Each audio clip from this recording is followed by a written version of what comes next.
Instituições criminosas, por Olavo de Carvalho, 29 de outubro de 2015. Já comentei aqui, brevemente, a pesquisa da CNT sobre a queda da confiança popular nas várias instituições e a do Datafolha que mostra o abismo de diferenças entre a opinião popular e a dos políticos. O confronto dos resultados leva a uma conclusão inexorável. No sistema representativo brasileiro, os representantes não representam a vontade dos representados. Tampouco a representam o poder executivo, os juízes, os comandantes militares e outras excelências cujas opiniões majoritárias seguem as dos políticos, não as do povo, o qual por isso mesmo, como se vê na pesquisa da CNT, não confia em nenhuma dessas criaturas nem vê nelas os porta-vozes dos seus interesses. Pura e simplesmente, não há um sistema representativo no Brasil.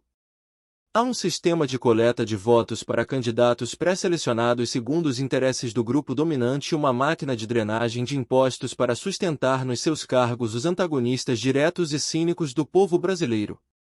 Por isso mesmo, todo discurso anticorrupção que se baseie na defesa das nossas instituições é uma fraude que tem de ser denunciada tanto quanto a corrupção mesma. Essas instituições, cujo conjunto forma Nova República, foram concebidas justamente para isolar e proteger a elite governante, tornando-a inacessível ao clamor popular.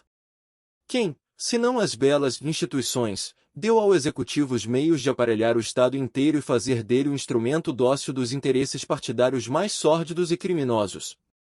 Quem, senão as instituições, permitiu que se elegesse uma presidente numa eleição secreta e opaca, blindada antecipadamente contra qualquer possibilidade de auditagem?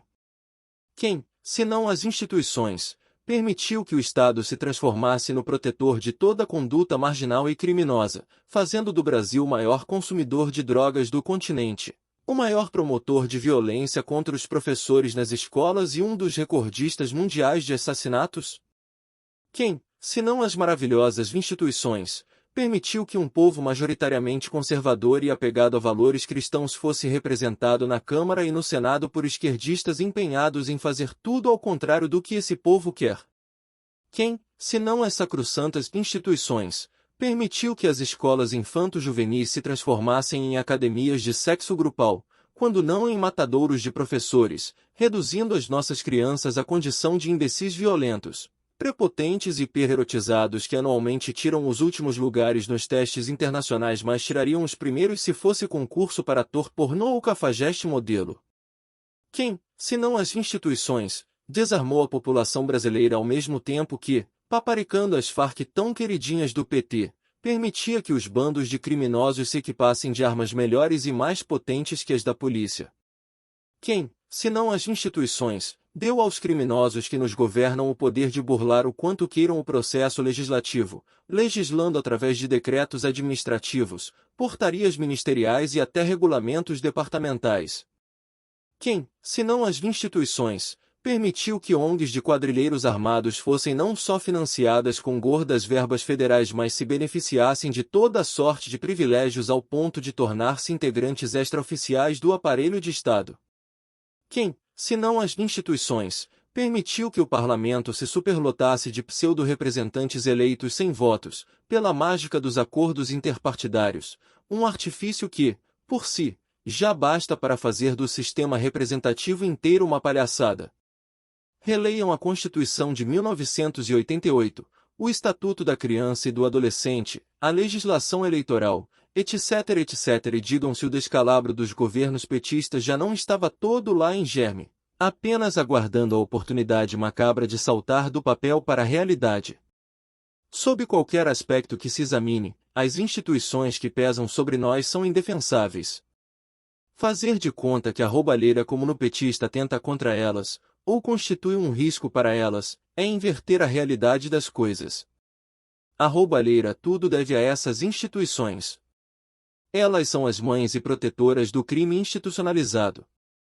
Por isso é que todo o movimento soi de oposição que se concentra exclusivamente num pedido de impeachment da senhora Dilma Rousseff, em vez de exigir a imediata destituição de todos os astros e estrelas do sistema, é um erro na melhor das hipóteses, na pior, um engodo proposital.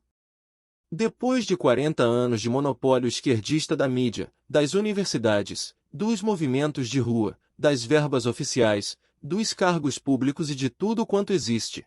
Depois de políticas insanas que levaram o Brasil a tornar-se o país mais assassino e o maior consumidor de drogas do continente, depois da completa destruição da alta cultura e do sistema educacional no país, depois dos maiores episódios de corrupção da história universal, depois do desmantelamento da agricultura nacional por grupos de invasores financiados pelo Estado, depois da expulsão de milhares de brasileiros das suas terras, para dá-las a ONGs indigenistas, depois de tudo isso o resgate da nacionalidade há de constituir-se da simples remoção da senhora Dilma Rousseff da presidência da República?